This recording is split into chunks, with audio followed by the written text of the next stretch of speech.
Hello and welcome to another episode of The Best Automatic. If it's your first time watching, I'm your host, Captain Know-It-All. And I'm your host, Captain Perfect. And I'm your host, Captain Gorgeous. And I am a host as well, but I ain't no captain.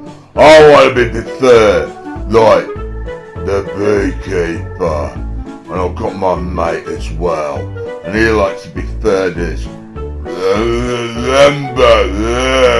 yeah, we're not discussing this because me and my brother on our previous episode had a bit of a tiffle. A bit of a tiffle? You started crying to my mum and told me got me told off, you git. Oh, no, I didn't. Here, look lads, we're not arguing already. You just straight away we're starting the problem. Yes, we're not the world's wisest program for, give you intellectual stuff about sophisticated sports cars, because this is another special, because obviously on our previous episode we were using sports cars to get round our best automatic test track, like another familiar program had, with a test track as well, what had a not so tame racing driver, or ours is not so tame, the one and only at the game. Obviously this other famous program had a driver called the Stig. Hey, what are you explaining all that stuff? Ooh, what are you now there? Yeah, but it could be the first time somebody's watching this. Our numbers have gone up, haven't they? What, still one? Yeah, but there might be 1.5 views. You never know on YouTube, do you? Well, maybe, yeah. So, obviously, I've been going round the UK because I'm the only one with a driver's license, and none of these lot know how to even drive a motorised vehicle. Well, now, can on a game, but not in real life, obviously. Yes, so you're our dictionary driver, aren't you? Well, yeah, obviously, I just said that, haven't I? Well, but yeah, but obviously, that you're going to be explaining that you've been going around the country trying to find the ultimate sports car, ain't you? But you ain't gone bloody far, have you? What do you mean by that? Well, you've been sticking around bloody Yorkshire, ain't you? What a Yorkshire person's going to own a bloody sports car? Well, funny enough, some do. What? Well, yes, I went to some more sophisticated places like, Castle Howard. You do know that Yorkshire was practically, the capital of England. Yeah, right, when two of them bloody Lego people came along, and you plasticine people got scared, that mate with you or whatever. Well, we're not going on in history about that, are we? We've already done that.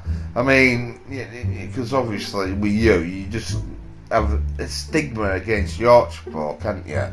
Well, now we just haven't got a stigma against you, haven't we? Why? What have I done? Well, you're getting all this luxury from our producers, aren't you? Going out on free holidays. What do you mean a free holiday? I'm touring the country. Well, get a bloody driver's license, and then you can do it as well, can't you? Well, yeah, obviously, we'll have to explain to people this is the first time that obviously we do go on adventures and do like another popular car program that will do challenges, won't they? Yes, we do. But obviously we have to use a highly sophisticated equipment. Yeah, it's called GI 5, not 6 but 5, right? And obviously we use that. So none of that fancy AI equipment. Even we do use AI, don't we? What do you mean we use AI? Well, we're a bit iffy on that, aren't we? Because obviously we're a bit scared. Well, technically, well, yeah, you are. We are very wary of AI, but obviously we've got the cheap one, haven't we? You know, it's like this, isn't it? We can change our faces and stuff, don't we? Yeah, and you always keep associating me with the last of the summer wine, don't you? Well, yeah, because obviously you're around there, aren't you? Well, yes, I am round there, and obviously I do film a certain very popular location, you know, the Oil Can Cafe, or you could call it the, what was that? I don't know. I think somebody's trying to get into the shed again, aren't they? Well, obviously, we know it's not you, because you're breathing all the oxygen out of the bloody shed. Here, don't be bloody arguing with my mate. Here, you know, in our previous episode, we got in an argument, but what about that other episode? Because you were criticising, you know, about, you know, Captain Know-It-All, what knows bugger all. We don't even know what a bloody, a lead slam. No, it's a lead sled. And obviously, yeah, we ended up talking about the conversation of Cobra, wasn't it, the movie? And you were seeing clips because somebody was very interested why we were doing that. Well, yeah, because obviously we were talking about Sylvester Stallone, weren't we? And obviously, my brother's mate, dipping mate, has got a condition called withdrawn Rambo syndrome, hasn't he? Well, yeah, he has, hasn't he? Yeah, he needs to watch Rambo or something, or he idolizes Rambo. And a bit like my dizzy brother and all, because he idolizes Jason Statham and all, don't you, bruv? No, well, yeah, I did get committed, but obviously, no, it wasn't my fault. I mean, obviously, when I met the guy, right, because he used to sell me dodgy DVDs down in the market and all that, no. Not even that, bruv. He actually sold you his second pair, or second-hand pair of these swimming trunks, and he said it was very expensive to be a professional diver. Well, it's in it, yeah. I mean, yeah. I mean, actually, now I've got his swimming trunks, I can make DNA and make a Jason Statham theme park or something. What'd you do that for? Yeah, you don't even know it's the real Jason Statham, do you? Well, he used to work in the market. Yeah, but anybody with a bald head, you keep thinking it's Jason Statham. Well, he don't think I am, does he? Well, no, you're not Jason Statham, you bloody Yorkshire for a start. Yeah, I gathered that. You have to be discriminating me because I'm Yorkshire. Anyhow, so, I might be discussing what is actually happening in our program. So, obviously, you can gather it's all meant to be about these supercars. And the best option is, as you may have seen, the other episode, might give you easily aware, because I was all explaining so long, you know, that we will be picking our cars and another bunch of supercars to fill our garages up. And whoever fills their garage up first is alright. But who's the last one loses their job as being a presenter on the best automatic. Yeah, that's right. So we've got some, we've got some thing, and obviously I'm alright because I've got RET vehicles in my garage. What I've got on that lovely classic game GTA 5. So for further ado, why don't we put our first clip on? Yeah, that'll be undid that. And work on, bruv. I'll do the clips. Yeah, but make sure you put the clips on what I want, right? None of that other stuff, because you know I want Ron Howard on. Oh, bloody, not bloody Ron Howard again. Oh, bloody hell. This is how it all kicked off from our previous episode. Wait on, I thought we were putting the clip on. Yeah, but he associated bloody Ron Howard. Yeah, but Ron Howard, right, was really good because he gives the inspiration for many other directors. Well, he got them from George Lucas, didn't he? In American Graffiti and all that, though. Well, yeah, but obviously we've already talked about that because his first film, he did GTA, right? The movie, right? Not the game, that came later, right? So just put a clip on. Yeah, but, shut up, I'm going to put the clip on, right? None of that Ron Howard malarkey, alright?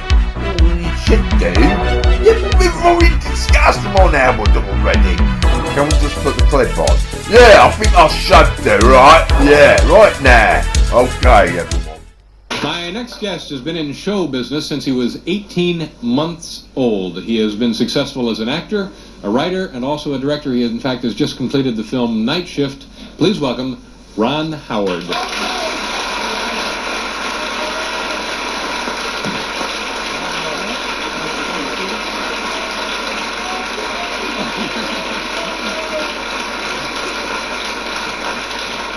Thank you very much for being here. It's a pleasure to meet you. Now, is this, we know it's possible, 18 months? Hard to believe. Hard to believe. Yes, it is hard to believe. What was the role that you brought to life when you were 18 months old? Crying brat, a little kid, crying. Yeah.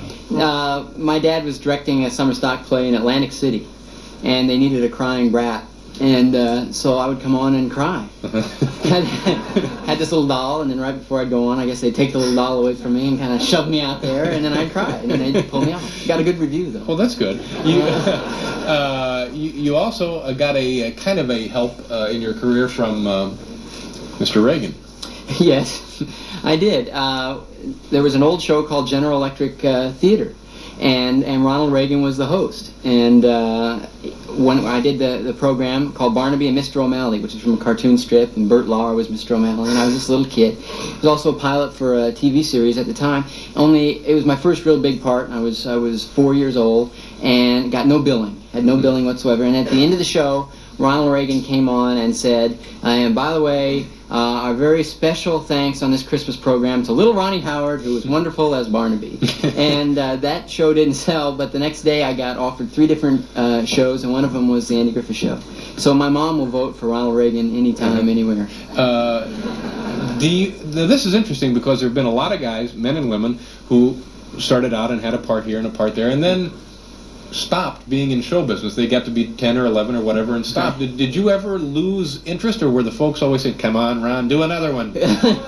Well, they weren't doing that. They were probably going the other way, encouraging me to try to find other interests. I mean, I think they were always very concerned about that. But I loved it. Yeah. You know, I mean, people would ask me what I wanted to do, and I would always say I wanted to be an actor, writer, producer, director, cameraman, baseball player. And I had it all planned out. I really expected to stay in the business my whole life. Yeah. And when I blew my shoulder out, I really knew I had no other alternative. Let me ask you about the schooling that you received. Are you didn't go to normal high schools? They always said they had the tutors come on and said, but does that work really? Well, I did both. Yeah. I got to do both. I had good old Mrs. Barton on the Andy Griffith Show from the 1st grade through the 8th grade. And she's here on this show as well. But I would then go back to public school, something that I would really look forward to, although I'd tend to be kind of a novelty for a while. Sure. I remember when I first went to junior high, it was real difficult as a 7th grader. A 9th grade girl, however, came up and asked me to autograph her thigh. Well, it sounds kind of titillating now, but it scared the daylights out of me at the time. But after a couple of weeks, things would kind of calm down a little bit, and I could assimilate myself and have a real good time. I always look forward to doing that. Now, you were in town, I can remember a couple of months ago, you were finishing the film that's... We were doing Night Shift. Yeah, right. Night Shift, and this, by the way, has nothing to do with the Stephen King novel, is that correct? Right, and we had to get the rights, I guess, to the title from the book, but this is a comedy. You worked with Mr. Winkler for how many years on Happy Days? I was on Happy Days for 7 years. Yeah. Yeah. Now, In addition to it may have causing a problem to direct this man you now used to co-star with on the Right. TV show. Was it a problem? Well, it turned out not to be. I mean, it was something that I did give some thought to. Obviously, I didn't think it was a big problem. I cast him, but we had this great friendship. And what happens if we don't get along suddenly in the pressure cooker? Sometimes making a movie can be kind of nerve-wracking, but Yeah. we didn't. We got along great. When I was living in Los Angeles, there was always rumors flying around that ABC and Paramount and other powerful show business entities were planning Happy Days 2000. They wanted that sucker just to go and go and go. I think they did and still do. Yeah. I mean, I really think that they do. And I mean, I think in some ways that the Joni Loves Chachi show is an indication of that. I mean, should Happy Days start to tail off, I think they feel that Joni Loves Chachi could be basically Happy Days on for another 10 years. Yeah. So was it tough for you to get out at that point? I mean, it looked like it could have been a pretty good paycheck for a while. It was a great paycheck. Yeah. It was a really spectacular paycheck. But my contract was up, and I have wanted to direct all my life. And so if I was going to stay with the show, my goal was to be assured that I was going to be able to direct, which is pretty unreasonable demand. And I knew that. I felt that they might very well let me go. They weren't going to give me that, and so I wound up making a similar deal with NBC. And for the first time in my life, really, I had some career flexibility. Yeah. It was great. Tough thing to do, though, I'm guessing, at the time. It was very painful, a real difficulty. The first film you directed was for Roger Corman, who does really inexpensive motion pictures. What was the one you did for him? Mine was a car crash movie called Grand Theft Auto. Yeah. And it cost about what to put together? $602,000. Which is dirt cheap by comparison. Night Shift was 10 times the budget. What kind of a profit did the Roger Corman film make? Well, let's see. It made about $6 million in rentals and another $1 million or so in television, and so Roger probably made about $5 or $6 million out of that. I was reading where you, as the director, were able to do 91 different scene setups in one day. Well, myself and my second unit director, a guy named Alan Arkish, and we were both working in a demolition derby, which was the big scene, the big finale. And he was shooting car crashes, and I was shooting dialogue scenes over here, and every once in a while somebody'd almost get hit by a car, but between us we did 91 setups in one day, which is about 75 more than you ought to do. When you were when you were Opie, I mean, you're of course, it's hard to talk about that, but there were some great character actors on that program, weren't there? Oh, Howard Morris and Buddy Ebsen came in. Jack Nicholson. Jack Nicholson. He was a young character actor then. Yeah. And the Floyd the Barber, who... Howard McNear. Howard's He passed gone. away, Yeah. Right. Was anything ever peculiar happen that maybe a young fellow like yourself shouldn't be participating in or witnessing, or... Nothing really that peculiar. Although the makeup man used to nail Andy Griffith's shoes to the floor every once in a while. Something you shouldn't do to your sixth grade teacher, but nothing really terrible. Nailed them to the floor. Yeah, only if Andy bought a new pair. Yeah. Andy didn't mind this? He'd chase them around and throw the shoes at me, and then they'd play the banjo and guitar, and everything would be okay. When you were a kid, and I'm sorry I keep dwelling on this whenever you're here, but there's many interesting aspects of this that I don't think people are aware of. It didn't occur to me that most of your life you've been making huge sums of money. Not mostly. No, I'm right here. Not just your adult life, but since you were very, very young, you've been making large money. Well, on the Andy Griffith Show, I get paid, compared to what people get paid now, of course, it's not that much, but I remember the first time that I really kind of came to grips with the fact that I was in a high-paying profession was when I was a huge baseball fan. And there was one year, I think it was 65 or 66, when both Don Drysdale and Sandy Koufax held out spring training together. It was huge news, and I was a big Dodger fan. And then I saw what they signed for, and it was big news that they had broken through this barrier. And I went down, I took a little piece of paper and figured out what I made during the course of the year, and I made like $5,000 more than Sandy. It actually made me sad. I didn't feel like I possibly could deserve more than Sandy. Yeah, that must have been a staggering realization. You were in 1965. You were what? How old? I was 11. 11. Or making more than Sandy Koufax. I know. Life is not fair. Let's see. Let's do a commercial. And when did you want to direct? Now that almost seems like a joke anymore. Actors say, "Well, I eventually hope to direct." Right. But you did it and have been very successful. Well, my dad. I used to watch my dad direct plays and things like that. And he's an actor, and my pat answer when I was a kid was I want to be an actor, writer, producer, director, cameraman, and baseball player. Until I found out about Sandy and the salad. Then sure, forget all about that. No point in wasting your time there. And you, at one point, you had some interest in a pornographic film. Well, not deep interest. No, but that's what I've heard. But there was No, when I was in college, I went to USC Film School, and I really wanted to make independent movies, and it was hard to get the money to make movies. And I was really starting to think more as a filmmaker than anything else. And Deep Throat was out there, and it made like $30 million, and it cost like $10,000 to make the movie. Yeah. And I thought, now, Opie gets laid. No. If I did that, I'd be...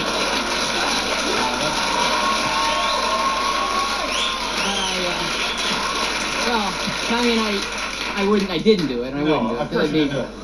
It would take me out of the mainstream. So you weren't thinking specifically of making one. You just liked the idea of being able to do something. It was a stepping stone. Yeah, but the topic would not have been X-rated, or would it have been? It would have had to be. You got to deliver the goods. But see, I misunderstood. I thought you only kind of had an interest in the marketability of an inexpensive film that then brings in like a gusher. But nothing would if it wasn't, So you this actually crossed your mind Well, then? it crossed my mind one drunken evening at Well, this is just getting better and better. Now, let's see, then Parenthood. Now, this is something very close to your heart, going from, what a miserable transition this is. Into my life as a parent. Yes. Now that relates to movies. But it's... Well, it's a comedy. Yeah. And it stars Steve Martin and Mary Steenburgen, who was on your show the other night. She's very nice. Lovely woman. Great. Rick Is she Moranis nice to and work Tom. with? She's fantastic. Yeah. Rick Moranis is also very funny. It was a good group. Yeah. It was a good group. A lot of kids, a lot of screaming brats on the set? Definitely, a lot of them. Because, that's what the movie is about. I have 4 kids. They scream quite a bit. How old's your oldest? My oldest is 8. Yeah. My youngest is 2. And then I have twins in there in the middle. Wow, that's great. Yeah. That's a good group. Plan to have more, or is this... I'd say we're in a holding pattern at this point.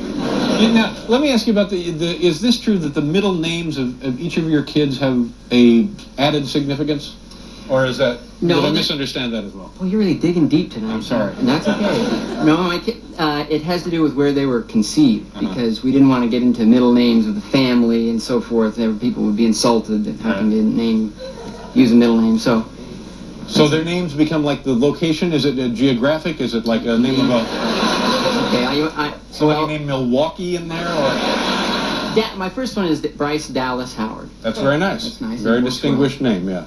My middle, the twins, are Jocelyn and Paige Carlisle Howard, named after a hotel here in New York. Ah. And Airport Marriott.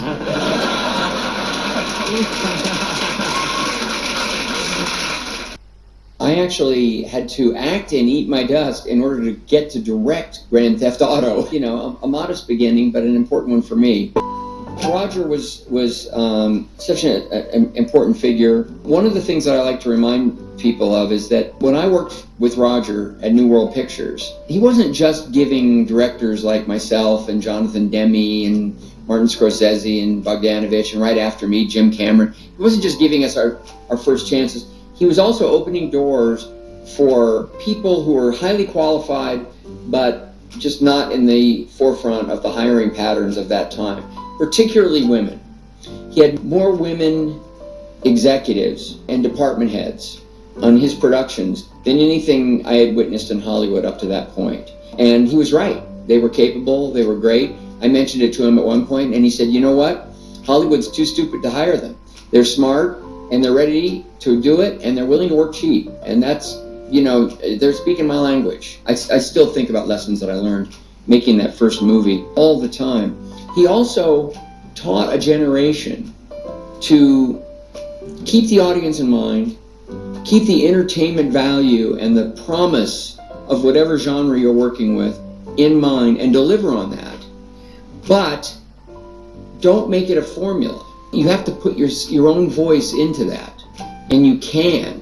You can be creative, and you can be personal, and still have the scares, the laughs, the thrills, whatever it is that the movie is promising. And he was very astute about that, and he did it in his own work as a director, which was excellent, and he taught it. Bloody hell, bruv, what you put that on for? I didn't want Ron Howard on, you know, we might be doing the supercar program, right? Oh, bloody hell, there's no bloody pleasing you, is there? I thought that was quite interesting for you, I did it for a big favour for you, with all the big whinging all you did, and especially you got Mum telling me off and all that lot, and what I mean, I can't bloody win with you, bruv, can I? What do you mean you can't win with me? Anyhow, you go, I can win you, though, can't I, in a supercar? Alright, Daniel, don't rub it in and all that, lot. Yeah, alright, fair enough, you've been quite lacking for so far, right? But, yeah, but, nah, bruv, nah. Well, I think I should be in charge of putting clips on, don't you think? Oh, no, you're not, because end of the day, this is just dragging out. But obviously, everybody, actually be wanting to know what's really going on. Yeah, that is actually true, because obviously, yes, we are doing a challenge around our best automatic test track, but that is just a regular thing, like they used to do on that very popular car program. And if you're not too sure, we should remind people about that famous car program that was on the BBC 2. But then it went to 1, and then it was none. Well, yeah, because they all mixed it up, didn't they? Stamping, didn't they? Yeah, but look, we'll put a clip on to remind folk about, you know, what the test track was, and then we'll get jumping into the supercars and stuff, because that's the idea. Because you know, our program seems to not be on for an hour, and obviously, you know, this is just dragging out. And you're just waiting on, aren't you? So, yeah, let's put it on. Oh, bloody hell, just put the clip on. Well, every fast car that we test here is going to go around our test track and set a lap time, so we can evaluate them all against one another, and it's all fair, so the Stig drives them. The times go up there on our power car lap time board, so let's see what the Stig did with it. So, we fitted it with the Stig and launched him onto our test track. Now, this is a scaled-down rally car, turbocharged engine, four-wheel drive. Not the best-looking car in the world, I admit. The problems of the British weather, look at that track, it's absolutely soaking wet, but the Stig has no fear at all as he heads on down for that nasty little jump just before the first corner. Really unsettles the bad chassis, but it won't unsettle that, believe me. Look, when he goes, how fast was that? About 100 miles an hour, pretty much. No, it wasn't. Because yes, it was almost 100 miles an hour through that first corner, down to 60. Coming up through here, this is going to be tricky because the back's going to go very, very light. Brake lights on, that doesn't mean anything. Through there, look, not even. And here we go down the main straight, nice 100, 102, 105. That was 105 miles an hour. Let's just steer there. It doesn't do that, even when it's raining. And down the main straight, brake hard. Because he's never going to get through the follow through flat out, is he? Is he 94? No, he's lifted, but he's 100 miles an hour. That is seriously quick. That is so fast. This is going to be a fast lap time, even on a wet track.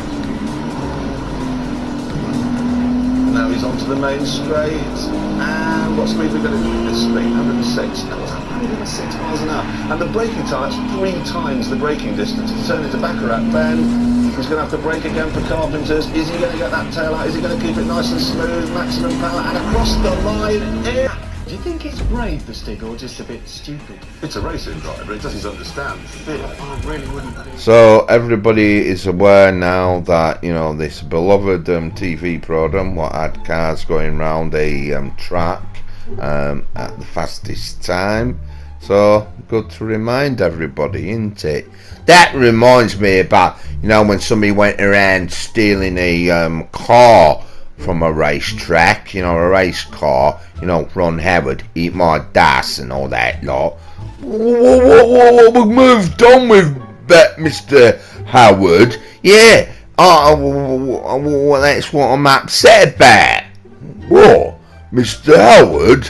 Well, yeah, because our beloved Mr. Know-It-All went to his house. What do you mean I went to his house? Well, you went to Mr. Howard's house, and I didn't know he had a bloody house in bloody Yorkshire. What do you mean Ron Howard's got a house in Yorkshire? I know there's Castle Howard. Well, that ain't a bloody castle, that's a bloody house, you bloody idiot. That is footage, right? You know, the producers, right, sent him over to the house for some reason. Well, yes, because there's a, Father's Day, car meeting.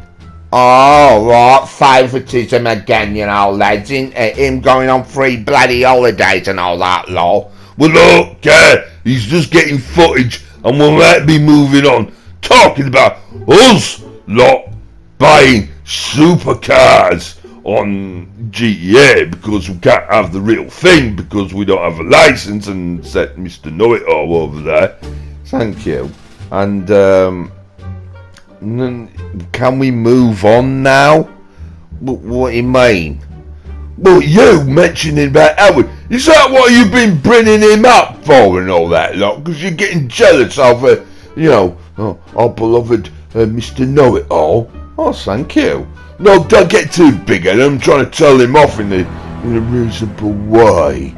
What do you mean? What do you mean by that? Can we just put a clip on and explain to people what we actually do on this program? Well, we don't, nobody watches this.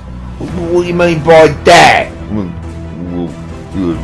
especially with you being an idiot. Well, yeah, he is actually right about that. What do you mean by I'm an idiot? Like, just shall we play a bloody clip, right? And whoever got a vehicle on GTA 5 to go around, they sort of make a test track. Yeah. So everybody, so this is the part of the show that you all know what you got a hint of them Top Gear did, that this is our test best automatic test track, and obviously this is our not so time racing driver, the GIMP, and it's obviously it's got this car. Yeah, just get on with it. Obviously it's got to go around the best automatic test track at the highest rated speed, because obviously there's going to be us lot getting our hands on highly sophisticated sports cars as well. Yeah, so it's easily explained that the GIMP that might do a very good time, because obviously it's meant to be an expert driver, but in a few cases it hasn't been, because my brother's been sort of like, kicking its them little bums and yeah, exactly. Right, so I'm the best driver of them all. I mean, look at that, the bloody GIMP's got it on the roof. Oh, that is classic. Well, obviously we needed something like that, because obviously it helps us to beat the GIMP, and that's what we want to do actually, because obviously one of us has got a job on the line, haven't they? Yeah, because the idea, as you all know, that we've got to fill up a 10-car garage, and obviously none of these lot of that gad set. I've got 2 cars in my garage, so I've been alright, like, and hopefully, I'll be quite good at it again, because latterly GIMP, rubbish. I can do that. No, but the point is, we're putting all our videos on together at separate times and carrying on with the show. So, obviously, further ado, it was my video, and this is the vehicle I picked, and obviously, well, we all know that he is actually based on maybe Captain Slow, but he's not. He's Captain Know-It-All, isn't he? And he don't know bugger all. He don't even know how to make the car go any bloody quicker, do you? What do you mean by that? I mean, none of us have watched each other's videos. Obviously, we do go in separate times in the shed, and we all have a go on this one account, because we all can afford one PlayStation now, isn't it? Because obviously times have got hard, and obviously, with the restriction on people playing online, that Just get on with it, right? So, yeah, so the thing is, though, because obviously we got a bit scared when higher sophisticated technology got more advanced, because we got told that it has AI in it, right, in these consoles, and obviously we're sticking to one of the old-fashioned ones, like, the classic PS4, because obviously you can tell when you see it as getting this sort of like made on that classic share factory, and not share factory editor, that's on 5, isn't it? Oh, why are we babbling? Look, we just missed out on his time now. We might be talking about the track, so obviously Captain Know-It-All wasn't that good. So obviously you need a better driver, and it's got to be the one and only Captain Gorgeous, because that's me. Because obviously, as you know, if you've been watching the program, but if you knew that obviously we all got one account with the same name, Alpha Cobra 11, so we got to wear different clothes and disguises and that, because obviously to give you the illusion that we're all on separate times. Yeah, that's all. Don't give me that, all the trade secrets and all that, look, but obviously, to tell us how cheap we are and all that, look, yes. So, we got to talk about Captain Gorgeous's attempt at getting around the base automatic test track, because obviously it's blatantly obvious that our Mr. Captain Know-It-All, what's based on Mr. Slow, that is going to be the last one, isn't he? No, that isn't actually the case. Well, for somebody who's meant to be Know-It-All, that he doesn't know how to make a car go any quicker in the game. Yeah, he's got it there, right, because you are rubbish and slow. And actually, so we're all watching in order, are we? Because we don't know, do we? Because and the producers have put these videos together, so we might be like, getting excited because we're watching Captain Gorgeous's turn there. So, yeah, so the suspense could be on, who's going to be the better driver then, isn't it? Well, obviously, this is my, me getting off the board. Yes, I remember the time, and, well, at least I'm faster and Captain Know-It-All then. Well, yes. So, obviously I've gone, and obviously I'm very curious who's the next person then. Well, obviously it's me, because, I picked this vehicle, and obviously that, I might be quite highly skilled, actually, to drive this vehicle best than my brother. I hope I should do, because I'm the better driver now, all of you are. You haven't been the better driver, because obviously I've been the better driver, and bruv. But you've just been lucky, because I've been a bit under the weather, Like what? I've been grieving over my dead mate, what's not dead now. He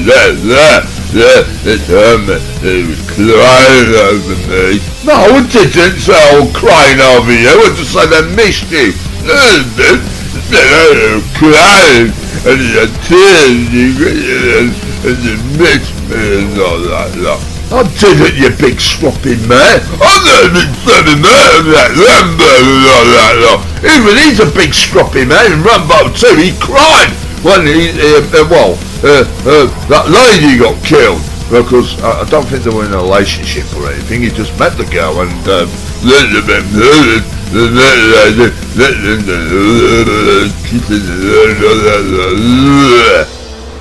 I don't know what you mean by that, you sort of ruined your video now, because obviously, right, so, not bad, yeah, I told you I'm better than you lot, well, yeah, so who's this then?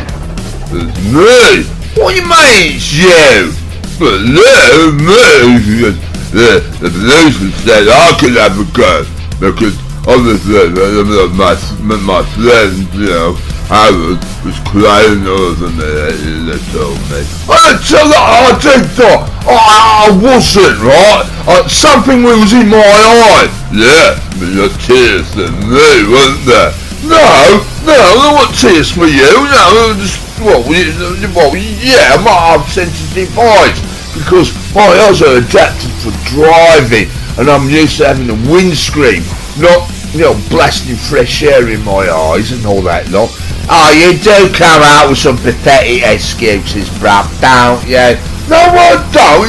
It can't soon you advice if you know how to drive. Look, the thing is, though, you don't know how to really drive that real vehicle, do you? No, but, virtual games are just like the real thing, aren't they? Technically, no, they're not, but, so, obviously, you got your mate on, and he's done quite well. So, that is quite impressive, but I don't know why his mate's on for some reason. Well,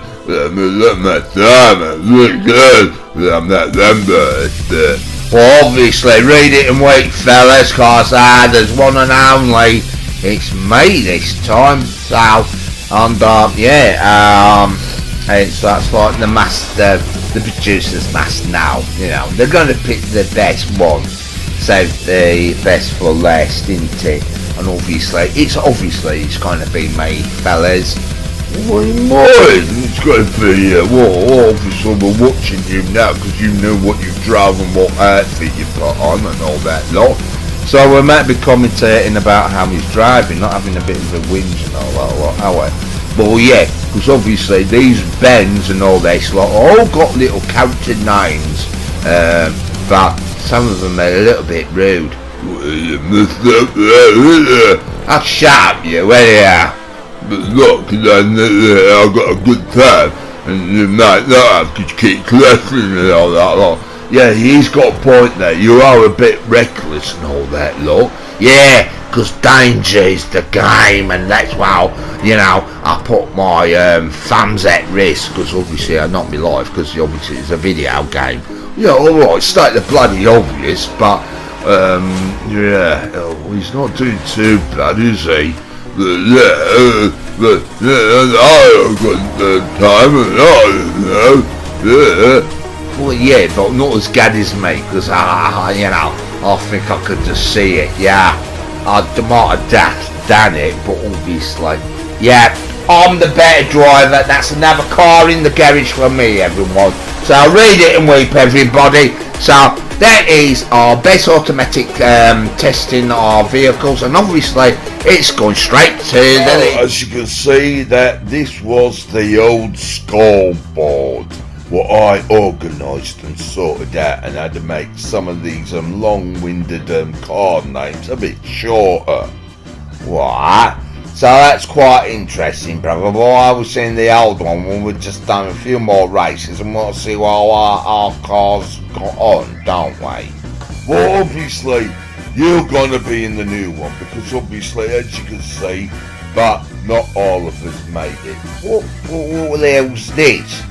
Well, it's a new scoreboard. What happened to the old one? It got broken. Yeah, it broke in my hand. What? Did your mate had it hold of it or something? It broke. What would you break it for? I don't know, it broke in my hands. Look, mate, I know it broke on you. Right on. So he thinks he's Rambo, what can drive tanks and helicopters and all that. No. Yeah, I understand. So big butterfingers over there breaks our bloody scoreboard. Yeah, but we've got a new one. Yeah, but it don't hold as many now, does it? Well, no, because obviously, it broke. Oh, can we just move on and let's get on to the subject we were trying to start way back about movies.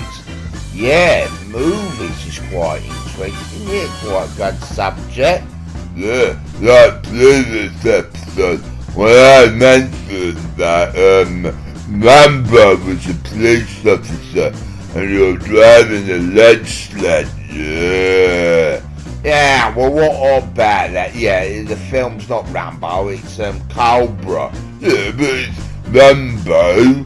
Yeah, I know, but a lot of people might not know that if it's their first time watching this, that you've got symptoms of withdrawal syndrome of not watching Rambo, isn't it? Right, yeah. But if we put Cobra or different Sylvester Stallone movies, you still associate Rambo, don't you? Rambo. Oh, just move on, right? So, the subject of it, Cobra, is because obviously Sylvester Stallone met his wife in that movie, didn't he? When she was doing like photographs with Mr. Sledgehammer, you know, and she's doing like working with AI, ain't she? Well, yeah. I mean, obviously AI has got more advanced, and obviously, you know, we thought we want to try some old primitive AI, you know, and the only way you can find it is like in abandoned places. Yeah, and we found that abandoned dollhouse, because that's what you need, you know, like, because obviously, you know, they're highly intelligent, you know, artificial intelligence, that's what they say. You know, just shut them and just get on with it. So, can I infer, did I hear you two actually saying about a dollhouse? Yeah, we went into this dollhouse, we went in the loft and we found some dolls, and obviously while thinking about, you know, because we've got AI, and it always reminds me of that classic game GTA 5, you know, the one with Princess Robot Bubblegum, that, you know, cause she's a robot or something, isn't she? But technically she's a doll as well, isn't she? What are you on about now, bruv? Well, actually, we're talking about creating our own AI, artificial intelligent driver machinery or whatever. But why a doll? Well, because I've seen it in this movie, and it's about a doll, right? And it's been given to a little girl, and this doll you could drive cars by itself without even really doing anything to it. And I'm thinking that'd be quite a handy vehicle, you know, well not a vehicle, but having a doll picking you up from maybe the pub if you've had too many bevies and all that lot, meaning you're drunk, and your doll can pick you up and take you home, and if the police pull you over, the doll can do psychotic stuff on the police officers, and that be it. You do talk some dribble. Now, I saw it on this movie called The Megan or whatever, you know, and that's what I did, you know, and that's what my brother and me are thinking about, you know, building our own, you know, AI driving person. Right, yeah, well, yeah, but, yeah, obviously, you know, but why are we talking about dolls? Because I saw it on that movie and that. Well, it's not a bad idea. I mean, I like the thought of thinking, yeah, we could use them as crash test dummies or something and that. Well, you don't want to, because you don't, you know, they might take offence, you know, Megan and all that looks, you know, because it's going to be like Fast and Furious, and it's going to have a big massive franchise, you know, because it's very popular, that doll movie. Right, but we're not wanting to be talking about doll movies, are we? No, we want to talk about me when I went to a car show in Wakefield, because obviously I was stuck on the Pontiac Trans-Van, because I saw this, 1978 or 78, and it reminded me of a movie, and I couldn't think of it. You know, it had that famous actor. You know, at the time I couldn't think of his name. You know, Richard Harris. You know, well known for getting drunk, a bit like Oliver Reed or anything. But it was quite interesting. I was on about a 1982 movie where he's in a car chase. He's been chased by in a MG, and he says this catchphrase. They're trying to get a catchphrase going, like, you know, for the meaning of a handbrake turn. And he says, I'm going to do a Brody, because he does it in his Irish accent. And Yeah, he wants to get like a green card to stay in America and that because he ain't got a job, and obviously, So he's a getaway driver then. Well, yeah, he seems to be. Even he's meant to be an accountant, but yeah, he calls Lambert a Brody, and it seems to be a catchphrase. What doesn't catch on because everyone keeps saying, "Oh, he's trying to do a Brody," but it sounds, Well, we're not really bothered about whatever you're doing as well, because obviously that I am doing research on James Bond, and obviously I've got to do McElm because obviously with Mr. Broccoli he was in competition with his mate, and obviously he had McElm, and obviously McElm is quite interesting because obviously you got Dean gets drunk a lot and that. Well, yeah, he does, because I remember him getting drunk in that movie, Cannonball Run, in the ambulance and all that lot. Well, funny enough, that's what our producers want us to do about something to do with ambulances, because not because of Ghostbusters or all.